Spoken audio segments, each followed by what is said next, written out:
character's name is Sean Pierce. He's a Navy SEAL that was brought into the game from his mother, Madeline Pierce, who was a member of the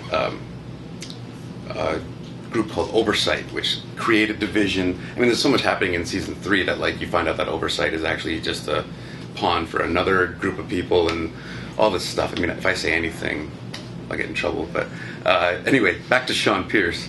He's a Navy SEAL. He was introduced to be Nikita's ultimate rival, ultimate foe, and he was brought on to track her down and take her down. So he was under the impression that she was a bad guy, she was a traitor, and he's there to find her and stop her.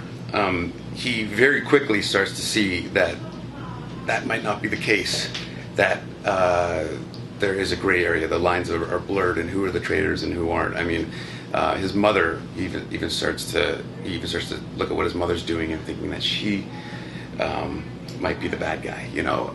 But he's a very loyal son, so he doesn't want to cross that bridge. He basically came in, found out too much right away, couldn't tell who was the good guy, who was the bad guy, just decided that his job was just to take down Nikita, that's it, and then he's out.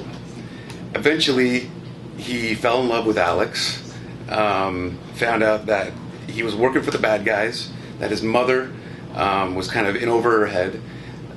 She died, and he flipped. So to make a long story short, he fell in love, his mom died, and he joined Nikita. So now he's working for Nikita.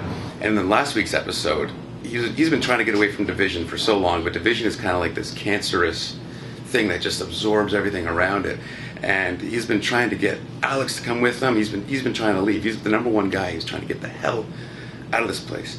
And now, in one day, he went from being a Navy SEAL, going back to his buddies and to work with them again. And in that one day, he had to fake his own death and join Division, and now he can't get out.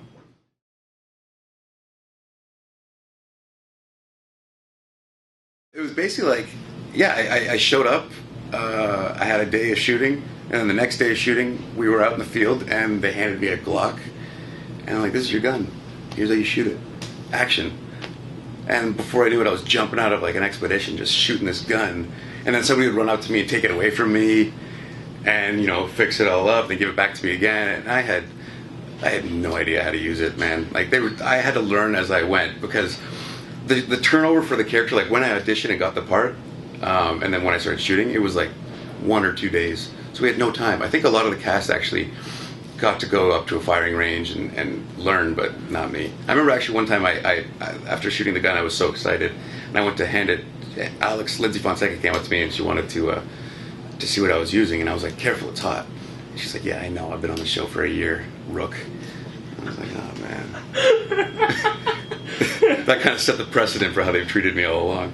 I'm supposed to be this badass Navy SEAL, and I'm like, ooh, this gun's hot, somebody take it from me.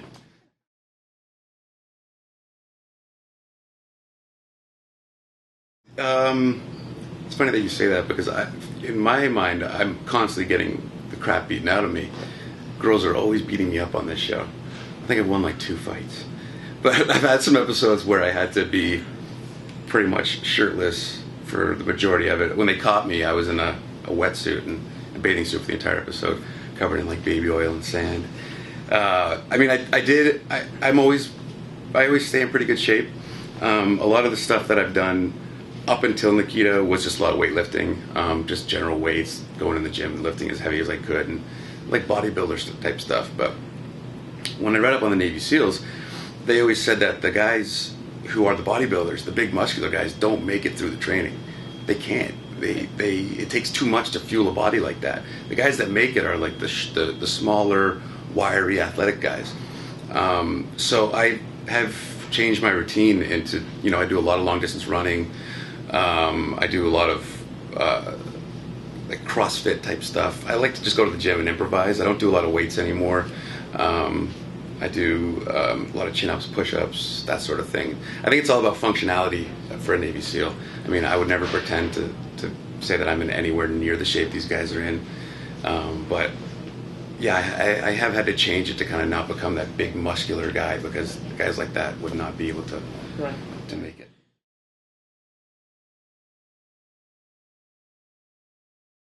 I think I've always, well, I know I've always loved movies. It's all about movies. Movies were the, I was always the guy in school that's seen everything. I love going to movies. I will see anything in theaters. I don't care how good or bad it's supposed to be.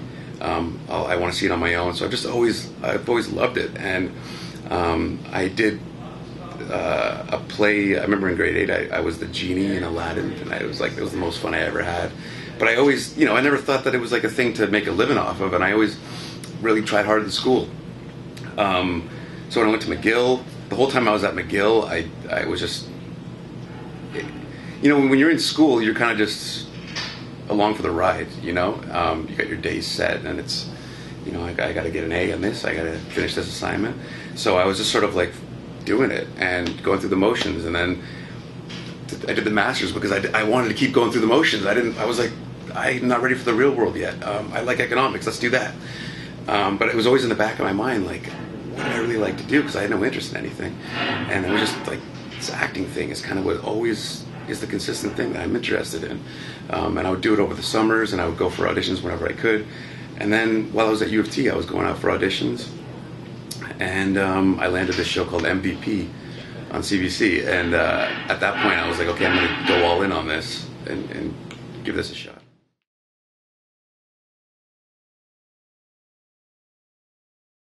My brother's actually just moved to Los Angeles in January. I've been trying to. It's so funny. They're such dicks. I moved to LA like, I don't even know how long ago. I think it was 5 years ago now. The whole time I'm in LA, I'm calling them up. Guys, you got to get down here. You got to get down here. Like, now's the time. Plus, I was like lonely as hell. I mean, I wanted to kill myself. LA's a tough place. And they're like, yeah, whatever. We got stuff going on here in Toronto. Now I get Nikita. I'm back here in Toronto, and they moved to LA. So they're down there now. But so we've been working together for a long time. I mean, they're writing partners. Connor and Lyndon are my other brothers. Connor older, Lyndon my younger. And they're writing partners. They've written on a few shows in Canada, Winging It and Really Me, a couple things. And I was always pursuing the acting. They were pursuing the writing. Lyndon was very technical. He's an editor and a director. And then we kind of came together on this this thing that Toronto used to do, the 24-hour film challenge. That was the first time we worked together. We did a movie called Rare Affair, which you can see online, and we won it. We fought the entire way through. Like, there were other people with us people are actually scared. We used to be scared with us to work with us in the same room because we would just want to kill each other. But something always good would come out of it. So we did that movie, and then we won, and then we decided that we needed to keep making more. And we've managed to, we always go off and do our separate things, but we keep managing to get together and write and produce our own things. And it always seems to, whenever we get our heads out of our asses long enough to make something, it always seems to be good and gets a good response. I mean, the pinnacle so far was Captain Coulier, that my little brother did, Lyndon did for his thesis film, and went to Sundance. And recently we did a film called Rudy the Red-Faced Bachelor, which we released online, and then took it back. It's going to be doing some festivals. And they're down there right now doing the runs. They're meeting everybody, going, meetings with HBO, I think, and Showtime, and doing all that. And I'm a little jealous to be missing out on that. But, hopefully, I think the goal is that we're going to be making feature films in the future.